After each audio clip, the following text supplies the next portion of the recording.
السلام علیکم۔ پختون قوم کی تاریخ کے حوالے سے ایک ویڈیو ہم نے ریکارڈ کی تھی اور ہم نے بتایا تھا کہ ہمارا جو بھی آپ کے سامنے مطالعے کا حاصل پیش کر رہے ہیں وہ زیادہ تر بہادر شاہ ظفر کاکا خیل صاحب کی کتاب پختانہ دا تاریخ پرانا کے یعنی پشتون تاریخ کے آئینے میں اس سے زیادہ اقتباس ہوگا، اور وہ اس لیے زیادہ کمپریہنسو کتاب ہے کہ اس کے اندر باقی کتابوں کی بھی حوالے دیے گئے ہیں۔ پہلے موقف کے اندر کہ کیا پختون قوم جو ہے یہ بنی اسرائیل ہے بنیادی طور پر، تو اس کے حوالے سے پوری تفصیلات ہم نے اپنی پہلی ویڈیو کے اندر بتائی تھی، اور پھر یہ بھی بتایا تھا کہ کچھ مورخین کا خیال ہے کہ پختون قوم بنی اسرائیل نہیں ہے۔ اس کے اوپر سید بہادر شاہ ظفر کاکا خیل صاحب نے اپنا کچھ خلاصہ یا مطالعے کا حاصل پیش کیا ہے، اور انہوں نے کہا ہے کہ یہ جو پہلا موقف ہے پختون قوم کے حوالے سے اس کو دو طریقوں سے چیک کیا جا سکتا ہے۔ پہلا چیک یہ ہے کہ اس کو تورات کی روشنی میں دیکھا جائے کہ کیا جو تفصیلات اس بک جو مختلف کتابوں کے اندر بتائی گئی ہیں پختون قوم کے بنی اسرائیل ہونے کے حوالے سے، تو آیا تورات کے ساتھ وہ کتنا میچ کرتی ہیں۔ دوسرا چیک انہوں نے قرآن مجید کی یا اسلامی تاریخ کے واقعات کی روشنی میں اس کو کیا ہے کہ اسلامی تاریخ کے ساتھ کیا یہ واقعات یا یہ کریکٹرز جو بیان کیے گئے ہیں پہلے ورژن کے اندر اس کے ساتھ اس کی کوئی میچ ملتی ہے کہ نہیں۔ بہادر شاہ ظفر کا خلاصہ یہ ہے، ان کا مقدمہ یہ ہے کہ پختون قوم بنی اسرائیل میں سے نہیں ہے یا ان کا اوریجن بنی اسرائیل کے ساتھ نہیں ملتا۔ اس کی وجوہات کیا ہیں، پہلے دیکھتے ہیں کہ تورات کی روشنی میں کیوں یہ موقف کمزور ہے کہ پختون قوم بنی اسرائیل ہے۔ تورات کی روشنی میں جو پہلا آرگومنٹ بہادر شاہ ظفر صاحب پیش کرتے تھے وہ کہہ رہے ہیں کہ جیسے پہلی سٹوری کے اندر جہاں سے سٹوری شروع ہوئی تھی ہماری پہلی ویڈیو کے اندر، کہ ساول یا طالوت جو تھے انہوں نے جب داؤد علیہ السلام نے جالوت کو شکست دے دی تو پھر واپس آنے کے بعد ساول نے یا طالوت نے داؤد علیہ السلام کو خود اقتدار دیا۔ تو تورات کی روشنی میں سے ملحقہ تاریخ یہ بتاتی ہے کہ ساول نے اقتدار خود نہیں دیا تھا، بلکہ ساول اور داؤد علیہ السلام کے درمیان تقریباً 7.5 سال تک لڑائیوں کا ایک سلسلہ چلتا رہا۔ دوسری وجہ یہ تھی کہ ساول کے 3 بیٹے جو تھے تورات کی روشنی میں، کہ 3 بیٹے وہ جنگ کے اندر مارے گئے، اور جو چوتھا بیٹا تھا اس کا نام اشوس تھا، وہ بادشاہ بن گیا۔ اب اگر اس کو پہلی ویڈیو کے تناظر میں دیکھا جائے تو اس میں کہا جاتا ہے کہ ساول کے تمام بیٹے ان کے ساتھ چلے گئے جنگ میں، انہوں نے اقتدار داؤد علیہ السلام کو دیا اور اپنی 2 پریگننٹ جو اہلیہ تھی وہ بھی ان کی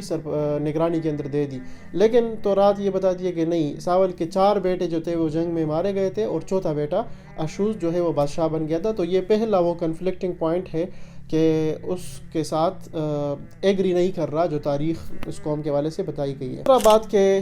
اس میں سٹوری کے اندر یہ بھی بتایا گیا تھا کہ ساول جو ہے انہوں نے داؤد علیہ السلام کو خود اقتدار دیا تھا، لیکن تورات کی روشنی میں کہ ساول جب فوت ہو رہے تھے تو اس وقت داؤد علیہ السلام پناہ گزین تھے، کیونکہ ساول نے ان کے اوپر ایک قسم کا کریک ڈاؤن کیا تھا اور داؤد علیہ السلام کو ان سے خطرہ تھا، اس لیے وہ جو اس وقت ساول کی جس ریجن کے اوپر گورننس تھی یا اقتدار تھا تو وہ اس علاقے کو چھوڑ کر اس کی باؤنڈری کے اوپر آباد ہو گئے تھے۔ تیسری وجہ کہ جس طرح برخیا بن آصف اور ارمیہ بن افغانہ، کہ برخیا کا جو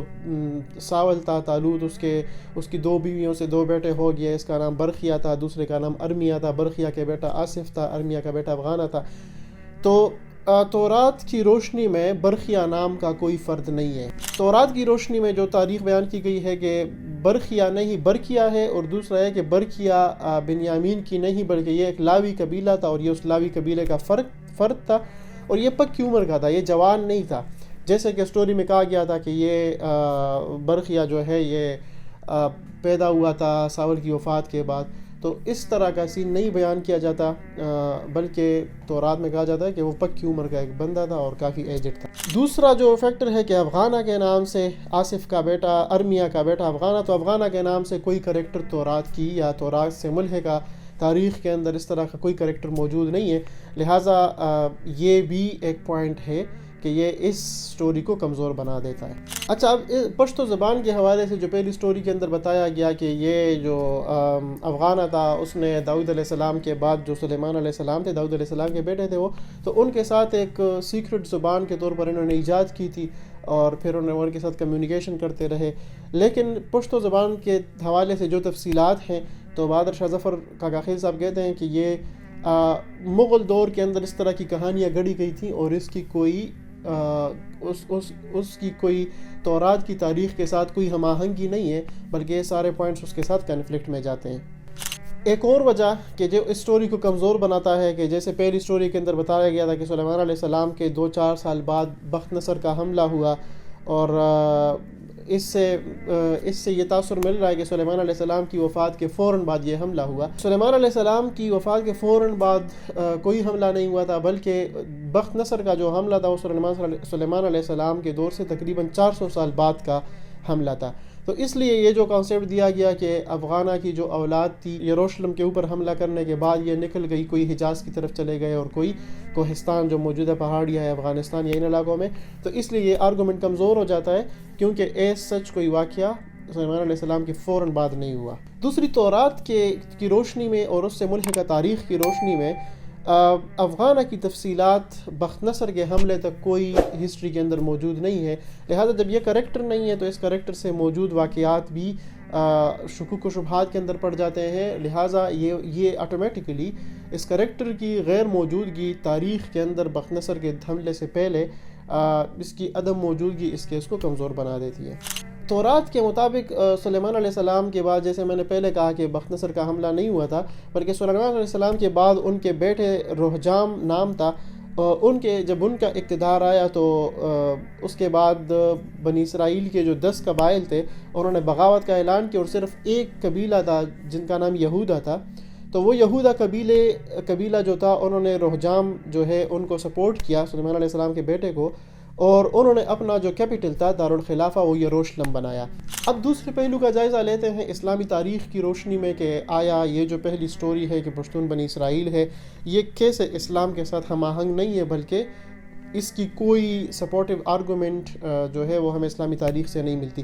اچھا، اس اسلام کی روشنی میں جب اس کو دیکھا جائے تو جیسے پہلی ویڈیو کے اندر بتایا گیا تھا کہ کیس تھا، پھر وہ آیا، خالد بن ولید کے کہنے پہ حضور صلی اللہ علیہ وسلم کے ساتھ ملاقات ہوئی، پھر مسلمان ہوئے، اور پھر فتح مکہ کے اندر اس کا بڑا رول تھا جس کی وجہ سے ان کو بطان کا نام دیا گیا، وغیرہ وغیرہ، جو بھی تاریخ ہم نے پہلی ویڈیو کے اندر بتائی تھی۔ تو اب اسلامی تاریخ کا اگر مطالعہ کیا جائے تو مدینہ میں حضور صلی اللہ علیہ وسلم کی جن شخصیات اور قبائل کے ساتھ ملاقاتیں ہوئی تھی وہ ساری بڑی پریزروڈ ہے، وہ تاریخ کا حصہ ہے، اور وہ بڑی ایک مستند پروسیجر سے گزر کر پھر اس کی تاریخ جو ہے وہ کمپائل ہوئی ہے۔ تو اس کے مطابق کیس نام کا شخص تو موجود ہے، لیکن فتح مکہ کے اندر کیس عبدالرشید کی کوئی جو تفصیلات ہے وہ بیان نہیں ہوئی۔ اسی طرح سے خالد بن ولید کے بارے میں جو کہا گیا ہے کہ وہ بنگش قبیلے کے سردار تھے، شاید پشتون جو قبیلہ ہے، اس حوالے سے بھی اس کتاب کے اندر بادر شاہ ظفر کا کاخیل صاحب نے لکھا ہے، اور یہ جنرل کامن سینس کی بھی بات ہے کہ خالد بن ولید رضی اللہ عنہ جو تھے وہ کوئی ایسی ان نون شخصیت نہیں تھی کہ وہ ایک دم سے کہیں سے اٹھ کے مسلمان ہو گئے اور پھر اس کے بعد جو ہے انہوں نے ان کو کیس کو بلایا، اور پھر اس کے بعد جو آگے آپ کی سٹوری سنی کہ پھر خالد بن ولید نے اپنی ایک بیٹی جو ہے وہ کیس عبدالرشید کو نکاح میں دے دی، وغیرہ وغیرہ۔ تو یہ بھی اسلامی تاریخ کے ساتھ کنفلکٹ کر رہا ہے، اور اسلامی تاریخ اس آرگومنٹ کو سپورٹ اس لیے نہیں کرتی کیونکہ خالد بن ولید اسلام لانے سے پہلے بھی بڑے ایک معروف شخصیت تھے، اور ان کے کارنامے جو ہیں وہ بڑے واضح ہیں، جیسے کہ ایک جنگ ہوئی تھی، اور اس جنگ کے اندر پورے مسلمانوں کو جو شکست دی تھی وہ خالد بن ولید نہیں دی تھی، اور انہوں نے جنگ کو بالکل الٹا دیا تھا اور مسلمانوں کی فتح کو شکست کے اندر تبدیل کر دیا تھا۔ تو ان کے جو ابو تھے ولید بن مغیرہ، وہ کعبہ کی، جس طرح اسلامی تاریخ کے اندر کعبہ کی 5 دفعہ تعمیر ہوئی ہے، اور اس کے اندر جو تیسری دفعہ جب تعمیر ہو رہی تھی، تیسری یا چوتھی دفعہ، تو اس کے اندر خالد بن ولید کے ابو تھے ولید بن مغیرہ، اور وہ قریش سرداروں میں سے تھے، اور وہ قریش ان کو بڑا ہائیلی رینک کرتے تھے، تو وہ انہی کے بیٹے تھے خالد بن ولید، اور اسلام کے لانے سے پہلے انہوں نے مسلمانوں کو کئی شکستیں بھی دی، لیکن پھر وہ اسلام کو انہوں نے کئی ساری فتوحات بھی دی تھیں۔ تو اس لیے یہ بات کہنا کہ خالد بن ولید کوئی ایسا کریکٹر تھے کہ وہ ایک دم سے سامنے آئے اور بنگش قبیلے کے سردار تھے، یہ بالکل اس کی کوئی اسلامی تاریخ سے ہمیں کوئی سپورٹ نہیں ملتی۔ اچھا، اب جب یہ بات ہو رہی ہے اور بعض اوقات یہ آرگومنٹ دیا جاتا ہے کہ پختون من حیث القوم سارے مسلمان ہوئے اکٹھے، تو یہ آرگومنٹ بھی کمزور اس وجہ سے پڑ جاتا ہے کیونکہ جب یہ پہلا واقعہ ہی شک کے اندر پڑ گیا کہ کیس عبدالرشید جو ہے ان کو خالد بن ولید نے بلایا، جب اس جب اس کی تحقیقات یا یہ واقعہ کنفرم نہیں ہے، شک کے اندر ہے، تو آٹومیٹیکلی اس پوری قوم کا من حیث القوم مسلمان ہونا بھی جو ہے وہ شک کے اندر پڑ جاتا ہے۔ تمام چیزوں کی تفصیلات جو ہے یہ کیوں اس طرح ہوا کہ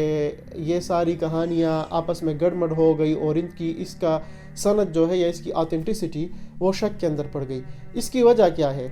بہادر شاہ ظفر کاکاخیل صاحب نے اس کی جو وجہ ہے وہ بڑی تفصیل کے ساتھ بیان کی ہے۔ تفصیلات کے لیے تو آپ بک پڑھ سکتے ہیں، لیکن میں آپ کو خلاصہ پیش کر دوں کہ ہندوستان کے اندر جو دو قومیں تھیں، ان کا آپس میں ہر وقت ایک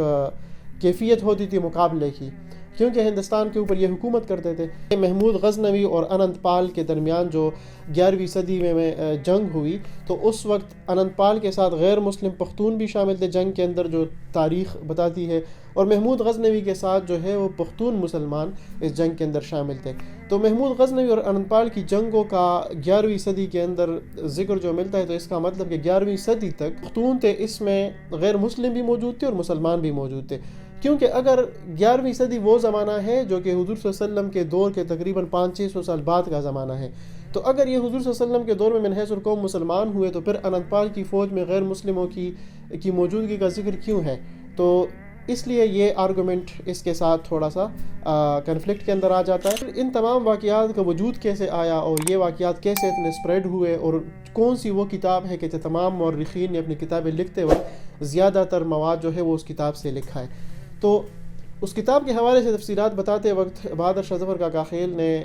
ایک بیک گراؤنڈ دیا ہے۔ ساری کہانیاں جو ہے اس کی ایک کتاب کے ساتھ اس کا لنک ملتا ہے، اور وہ کتاب جو ہم نے اپنی پہلی ویڈیو کے اندر بتایا تھا کہ نعمت اللہ ہروی کی کتاب مخزن افغانی کے اندر انہوں نے جو تفصیلات بیان کی ہیں، تو یہ بیسیکلی تمام مورخین نے پھر اسی کتاب کو کوٹ کیا ہے، اور اس کتاب کے اندر کچھ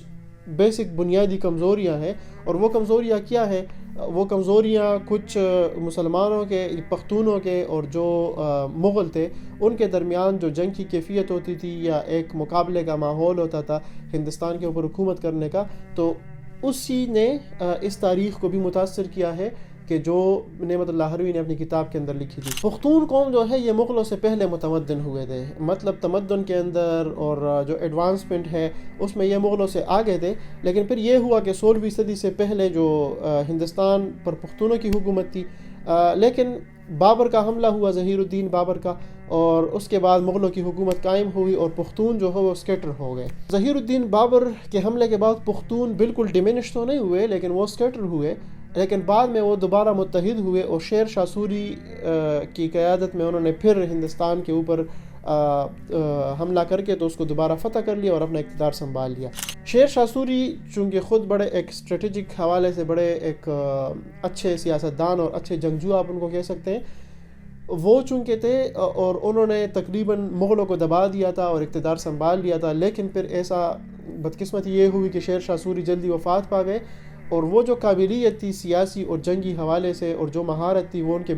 بیٹوں میں یا خاندان کے کسی اور فرد میں منتقل نہیں ہوئی۔ ان کا بیٹا جو عادل شاہ سوری تھا، ان کے دور میں مغلوں نے دوبارہ اقتدار سنبھال لیا، اور مشہور نام جو آپ نے سنا ہے ہمایوں بادشاہ، تو ہمایوں نے عادل شاہ سوری کو شکست دی اور ان کے اقتدار کو ختم کر کے خود اقتدار سنبھال لیا۔ ہمایوں کے بعد اس کا بیٹا جو تھا وہ اکبر آیا، اور وہ سب کو پتہ ہے کہ اکبر کی جو سیاسی سمجھ بوجھ تھی اور جو اس کا فہم تھا سیاست کے حوالے سے، وہ بڑا جو تھا وہ لوگ اس کو اکنالج کرتے تھے، اور اس کے حوالے سے ایک چیز جو مشہور ہے کہ اس نے اپنا دین اکبری بھی پیش کیا تھا، اور پھر مجدد الفسانے آئے اور انہوں نے سچویشن کو چینج کر دیا۔ اس کی کافی ایک اسٹیبلش تاریخ ہے جس کا ہر جگہ ذکر کیا گیا ہے۔ اکبر جب آیا ہمایوں کا بیٹا، تو ان کو دو قوموں سے جو تھا وہ ڈر تھا، ایک راجپوتوں سے جو زیادہ تر پنجاب اور ان علاقوں میں آباد ہے، ایک ان کو پختونوں سے ڈر تھا، اور وجہ یہ تھی کہ یہ دونوں جو تھے اس وقت کے سیاسی اور جنگی ماہرین تھے، اور یہ ادھر حکومت بھی کر چکے تھے بڑے بڑے پیچز کے اوپر ہندوستان کے، تو اس لیے ان کو ڈر تھا کہ اگر مجھے کوئی چیلنج ہوگا تو ان قوموں سے ہوگا کہ اگر یہ دوبارہ متحد ہوئے اور ان کو لیڈرشپ مل گئی تو یہ ہمیں دوبارہ ٹف ٹائم دے سکتے ہیں یا پھر دوبارہ ہم سے اقتدار چھین سکتے ہیں۔ اس کے لیے انہوں نے کیا کیا؟ انہوں نے ڈفرینٹ طریقوں سے ہینڈل کیا۔ مورخین نے لکھا ہے کہ راجپوتوں کو انہوں نے زمینیں دیں اور ان کو کچھ جو ہے وہ گورننس کے اندر رول دیا، لیکن جو پختونوں ہیں ان کو انہوں نے ڈفرینٹ طریقے سے ہینڈل کیا۔ اور اکبر نے پختونوں کو کیسے ہینڈل کیا؟ انہوں نے ان کو خلاف طاقت کا استعمال کیا اور ان کے خلاف پروپیگنڈا کیا تاکہ ان کو مورال کو ڈاؤن کیا جا سکے، کیونکہ جب کسی قوم کے مورال کو ڈاؤن کر دیتے ہیں تو پھر وہ اپنی کمزوریوں کے اوپر زیادہ وہ ہائی لائٹ کرتے ہیں، اور وہ ایک نفسیاتی دباؤ کے اندر یا نفسیاتی طور پر کمی محسوس کرتے ہیں، اور پھر وہ دوبارہ اٹھنے کے اندر یا اقتدار کے حصول کے لیے جو ان کا جذبہ ہوتا ہے وہ ماند پڑ جاتا ہے۔ تو اکبر نے اس ٹیکٹک کو استعمال کرتے ہوئے کے خلاف پروپیگنڈا کیا۔ اس کے بعد اکبر کا بیٹا جہانگیر تھا، اور جہانگیر نے اپنے باپ کے جو ٹرینڈ تھا یا جو ان کی ٹیکٹک تھی اس کو جاری رکھتے ہوئے پختونوں کے حوالے سے جو اپروچ تھا وہی اسٹریٹجی اپنائی کہ ان کو سیاسی طور پر دباؤ میں رکھا جائے اور پروپیگنڈا کے ذریعے سے ان کو سپریس کیا جا سکے۔ انہوں نے جو طریقہ کار اپنایا کہ جہانگیر نے کئی سارے جو پختونوں کے خلاف تعصبی تاریخ لکھنے سے پہلے انہوں نے کئی سارے پختون ایسے لیڈر جو کہ اپنے کچھ انٹرسٹ کے اندر تھے یا ان کو اقتدار جو چاہتے تھے اور جو ان کے وفادار بھی تھے جہانگیر کے یا مغلوں کے، تو ان میں سے ایک مشہور نام نواب خان جہان لودھی کا آتا ہے کہ خان جہان لودھی کی موجودگی میں انہوں نے اس تاریخ کا لکھنا شروع کیا۔ اب انٹرسٹنگلی اگر اس کو دیکھیں تو جو پہلی ویڈیو کے اندر ہم نے بتایا تھا کہ نعمت اللہ حروی وہ جہانگیر بادشاہ کے دور میں تاریخ نویس تھے، یعنی تاریخ لکھتے تھے اور اہم واقعات لکھتے تھے۔ اب انٹرسٹنگلی دیکھیں کہ اگر اکبر کا بیٹا جہانگیر نے کمیٹی بنائی، اس کمیٹی کے اندر پختونوں کو بھی لیا اور خان جہان لودھی کا نام جیسے میں نے ذکر کیا، اور نعمت اللہ حروی کو حکم دیا کہ وہ پختونوں کی تاریخ کمپائل کرے۔ اب انہوں نے یہ حکم کیوں دیا؟ حکم انہوں نے اس لیے دیا کہ پختونوں سے جو ڈر تھا وہ صرف مغلوں کو نہیں تھا ہندوستان کے اندر، بلکہ وہ ایرانیوں کو بھی ان سے ڈر تھا۔ اس لیے ایرانی اور مغل جو تھے یہ اس بات کے حوالے سے آپس میں متفق تھے کہ پختونوں کا مورال جو ہے اس کو کسی طرح سے ڈاؤن رکھا جائے تاکہ ان کے اندر جو اقتدار لینے کی خواہش ہے تاکہ اس کو دبا کے رکھا جائے، اور اگر یہ نہ ہوگا تو ممکن ہے کہ یہ دوبارہ اقتدار سے۔ اس لیے انہوں نے باقاعدہ کمیٹی تشکیل کر کے اور اس طرح کچھ پختون جو لیڈرز آپ سمجھ لیں یا اس وقت جو ان کے وفادار تھے ان کو ساتھ ملا کے تاریخ لکھنا شروع کی۔ یہ تاریخ لکھنے کا آرڈر انہوں نے کیوں دیا تھا؟ وہ اس لیے دیا تھا کہ ایران کے جو سفیر تھے شاہ عباس صفوی نام تھا، انہوں نے ایک بات چھوڑی اس وقت مشہور کی کہ پختون جو ہے یہ دیو کی پیدائش ہے، دیو کی اولاد ہے، یعنی دیو سے ان کی پیدائش ہوئی ہے۔ تو اس کے اوپر جو کچھ پختون قبیلوں کے جیسے خان جہان لودھی ہے تو ان کو غصہ آیا پختونوں کے بارے میں، یہ جو تاریخ کا ایک ورژن پیش کیا جا رہا ہے یہ بڑا نامناسب ہے، تو اس لیے انہوں نے اس خواہش کا اظہار کیا کہ پختونوں کو جو ہے ان کی تاریخ کو کمپائل کیا جائے۔ یہ سیکوینس کو اگر آپ سمجھیں، جہانگیر بادشاہ نے نعمت اللہ حروی کو آرڈر دیا کہ اس کے اوپر کتاب لکھی جائے کیونکہ وہ تاریخ نویس تھے۔ جو نعمت اللہ حروی تھے انہوں نے نواب خان جہان لودھی کو پلیٹ فارم میں لیا اور پھر انہوں نے 7 افراد پر مشتمل ایک کمیٹی بنائی اور اس کمیٹی کو پختونخوا کے مختلف علاقوں اور افغانستان کے اندر بھیج دیا کہ آپ اس کتاب کے لیے مواد اکٹھا کریں۔ یہ جو 8 افراد پر مشتمل کمیٹی تھی، انہوں نے جب مواد اکٹھا کرنا شروع کیا تو ان کے پاس مختلف آپشنز تھے۔ وہ آپشنز کیا تھے؟ وہ آپشنز یہ تھے کہ یہ کسی نہ کسی قوم کے ساتھ اپنی تاریخ کو لنک کر دے، کیونکہ پرانے دور کے اندر سچ کوئی فارملی تاریخ کو لکھنے کا کوئی سیکوینس موجود نہیں تھا اور سنے ہوئے واقعات کو بعض اوقات قلم بند کر کے تو اس کو آگے ٹرانسفر کیا جاتا تھا۔ تو اس لیے یہ جو کمیٹی تھی، ان کمیٹی نے یہ مناسب سمجھا کہ ہم اپنی جو نسل ہے اس کو کسی ایسے قبیلے کے ساتھ ہم لنک کریں کہ اس قبیلے کی اپنی ایک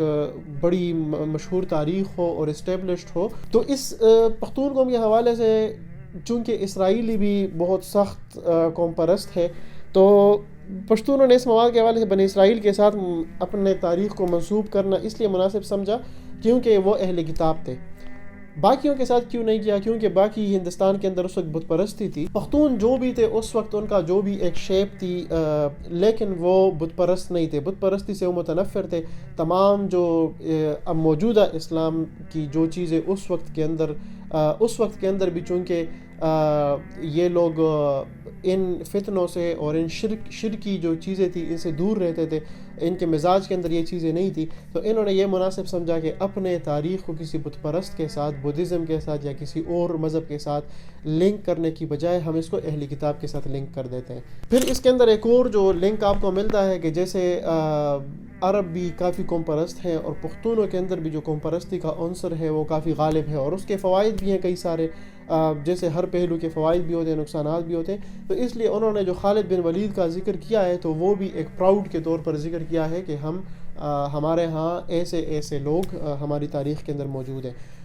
یہ جو کئی سارے فیکٹر تھے، اس فیکٹرز کی وجہ سے یہ کنٹینٹ اس کمیٹی کے 8 افراد نے جو کہ مغلوں کے وفادار تھے، خان جہان لودھی کی قیادت میں، انہوں نے یہ سارا کنٹینٹ اکٹھا کیا. وہ کنٹینٹ انہوں نے پھر نعمت اللہ حروی کو دیا، اور پھر نعمت اللہ حروی نے اپنی کتاب جو ہے وہ لکھی. اس کے بعد جتنے بھی کتابیں لکھی گئی تھیں، جس کا میں نے اپنی پہلی ویڈیو کے اندر ذکر کیا تھا، شوکت افغانی اور باقی جتنے مورخین ہیں، انہوں نے جو کتابیں لکھی ہیں، تو ان سب کتابوں کا جو بنیادی ذریعہ ہے معلومات کا، وہ نعمت اللہ حروی کی کتاب مخزن افغانی ہے. اس لیے جب پہلی کتاب کا کنٹینٹ ہی کویسچن مارک ہو گیا، یا اس کے اندر کئی سارے واقعات جو ہے وہ شکوک و شبہات کے اندر پڑ گئے، اس وجہ سے پھر باقی جو کتابیں لکھی گئیں، چونکہ وہ اسی کتاب کو اپنا ماخذ مانگتے ہیں اور اپنا ایک ریفرنس پوائنٹ مانتے ہیں، اس وجہ سے وہ باقی تفصیلات بھی پھر شکوک و شبہات کا شکار ہو گئی. تو اس لیے ہم نے مناسب سمجھا کہ چونکہ یہ بہت زیادہ تفصیلات تھی پہلی ویڈیو کے اندر، تو ہم نے ایک اجمالی سے تذکرہ دیا تھا کہ اس کے اندر تورات یا اسلامی تاریخ کی روشنی میں کچھ ایسی چیزیں ہیں کہ جو بہت زیادہ آتھینٹک نہیں ہیں، اور وہ اس کے ساتھ ایگری نہیں کر رہی. تو پھر ہم نے یہ بھی مناسب سمجھا کہ کن بنیادوں پہ کن تورات کی کن تاریخی حوالوں کے ساتھ پختونوں کی تاریخ کے کون سے واقعات کیوں میچ نہیں کر رہے، اور اس کی وجہ کیا ہے، اور پھر اسلامی تاریخ کے ساتھ کیوں میچ نہیں کر رہے، اور پھر اس کی وجہ کیا ہے کہ اگر یہ چیزیں میچ نہیں کر رہی، یہ چیزیں اتنی پھیلی کیسی ہیں اور کتابوں کے اندر آئی کیسی ہیں. تو پھر اس کا بھی ہم نے آپ کو ایک بیک گراؤنڈ دیا ہے کہ اس کی وجہ کیا تھی، اور اس کی وجہ جیسے ہم نے تفصیلات کے اندر بیان کی کہ مغلوں اور پختون قوم کے بیچ ہندوستان کے اندر اقتدار کے حوالے سے چپکلش رہتی تھی، اور وہی چپکلش پھر اس نے اس تاریخ کو متاثر کیا ہے، اور پھر اس حوالے سے